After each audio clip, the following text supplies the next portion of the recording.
Welcome back F11 members to the post-production video tutorials for issue 95, December 2019. In part 1 we processed a picture of the last of the autumn colour in the Cerne Valley, and yesterday morning I was back very close to that same location, this time overlooking Minton Magna, just further up the valley, and this time in the morning at dawn. Now, there was a frost, there was a trace of mist lying in the valley. It was beautiful, but the light was very weak, just a hint of sunlight coming through on the scene. Here you have the picture straight out of the camera, and as you can see, I love the layers to the picture. I love the fact that there's a touch of the last of the autumn colour hanging in there. I love the cold morning and the belching, the steam coming out of the chimney there, the frosts giving that lovely white etching to the fields. But of course, the sun was so weak, and there's a lot of mist, and the picture is totally lacking in contrast. So we're going to process this picture, and I think it's going to be quite tricky to get it right, to get it so that it looks atmospheric, it has impact, and yet not overcooked.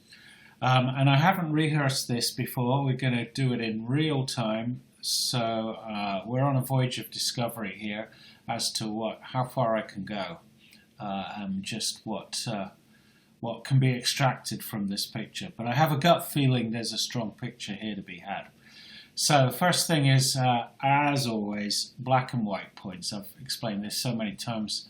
I'm getting sick of the sound of my own voice with it, but nevertheless, it's how I start every picture and adjust my black and my white points to optimize tonal range to start with. I can come quite a way up on my whites before I start clipping any highlights there. So that's quite a radical adjustment of black and whites already. Now what I want to do, I want to put some contrast into the picture, and I want to take some of that distance haze or mist out, so I'm going to use some dehaze. So do I use contrast or do I use dehaze? Let's experiment then. If I come with my dehaze, put just a touch in, around about 10, 12 to start with. I'm not really looking at the distance here, I'm looking down here in my foreground, so I'm just going to be quite subtle there with my dehaze, and I'm going to put in on my tone curve medium contrast. Now in my foreground, that's bringing out some contrast there. I'm quite pleased with that. One thing I'm noticing already though is that the colour temperature of the scene there is quite blue. That's given by the light, that early morning light there. But I think it's a little bit too cool. I really want these autumnal colours here to be a factor. And I don't normally adjust white balance in my shoots, but in this particular case you can see it says as shot here, and I've got a color temperature of 5100 there. I'm just going to readjust that manually to 5400, which has the effect of warming up the image a touch, just to enhance those autumnal colors there. 5400 is round about daylight, so that's fine. That's no massive reduction, massive adjustment there. Okay, now what I want to do? Well, again, I'm going to, as I did in part 1, I'm going to use the grad tool here to add a little bit of dehaze just to the top third of the image, I would say. So let's see what I can do with this. And again, it's so tempting. Look at, if I go all that way, I can virtually take out a lot of that haze. But just look at what is happening to the colours, particularly in the sky. gruesome, isn't it? Horrible, horrible. And what's more, ignoring the colours, the actual contrast in the image is starting to look a little bit false. I'm losing the impact of that mist. It's bizarre, isn't it, that we want to shoot in the mist and then try and take it out using the Dehaze slider. So there, I'm going to have to be really careful with this. And in fact, what I'm going to do is take out, I only have a hint of Dehaze on there, around about +5, I would say. Let's just adjust that manually. And now I'm going to come up here and adjust contrast as opposed to using the dehazer. And I think that's giving me a much more believable look. I've come quite heavy on the contrast here, can you see? And I also need to pull back the exposure a touch. Just a hint, round about -10 there. Now that's giving me a look that I think looks quite natural, but has gone some way to improving on how the image came straight out of the camera. Let's just go back to loop view there now. And now I'm just going to look at this top third of the picture there. And I still believe that we need a little bit of work done on that top third of the picture. Now, we expect in these conditions for the landscape to disappear in the distance into the mist. So I certainly don't want to take that effect out. I'm going to use another grad tool here. And in this particular case, I'm going to just make it a really nice soft grad actually, and then pull back exposure a touch, around about -25 there. And again, I'm going to leave the dehazer slider alone in this particular case, and again put a touch of contrast in there, about +15.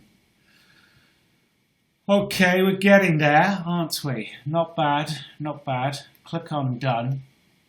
There's one thing though that I really do not like with this image. Now I've got some interesting tones in the sky, but that blue, the colour to it just looks false. I think the actual picture, the landscape's looking how I want it to be, around about.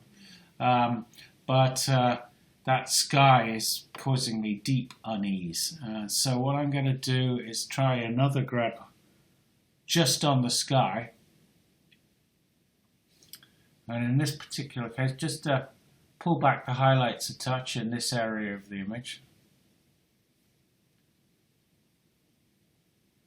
See, looking even worse now. That blueness in the sky is horrible. So I need to deal with that. What can I do?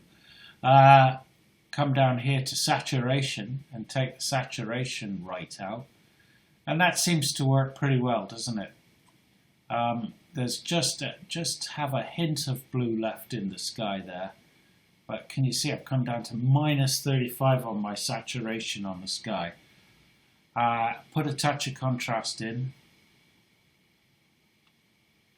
Come back on the blacks. Pull that grad down a bit more.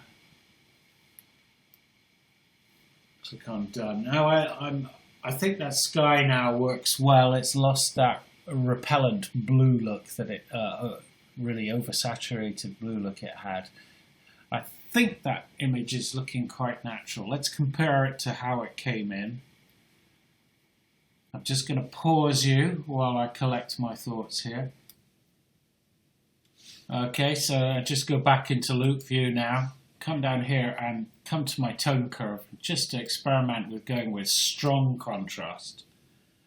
And I think that's better. Very, very rare that I use this strong contrast default preset, but in this particular case, I think it works well.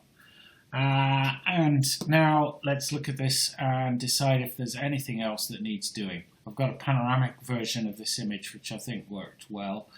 Now, what about my color vibrance? I think it's on the edge of just being a little bit too much, don't you? I think what we have here is an image that will work best with really muted colour. Sure, there's some lovely autumnal colour here, but we just want a hint of that. So I'm just going to take vibrance out of the image, come back on my vibrance and return it to nil. And I think that's better. There's still quite a cool blue feel to this picture. Come up here on my color temperature slider and just see if I go up on my white balance, if that just neutralizes it a bit more. I think so. So I'm going to actually set 5,600 on my white balance setting there. And I think that's now got quite a lovely subtle feel to it. I haven't taken all the haze out, haven't taken all the mist out. I think critically it looks believable. Let's look at the before and after. And yes, we'll go with that. Okay, so I hope that was useful. Quite a tricky one to process this. As always, we'd love to hear from you. We'd love to have your pictures in the members gallery, and we'd love to hear your comments and suggestions about what you'd like to see in future issues of the F11 Photography magazine. Thank you.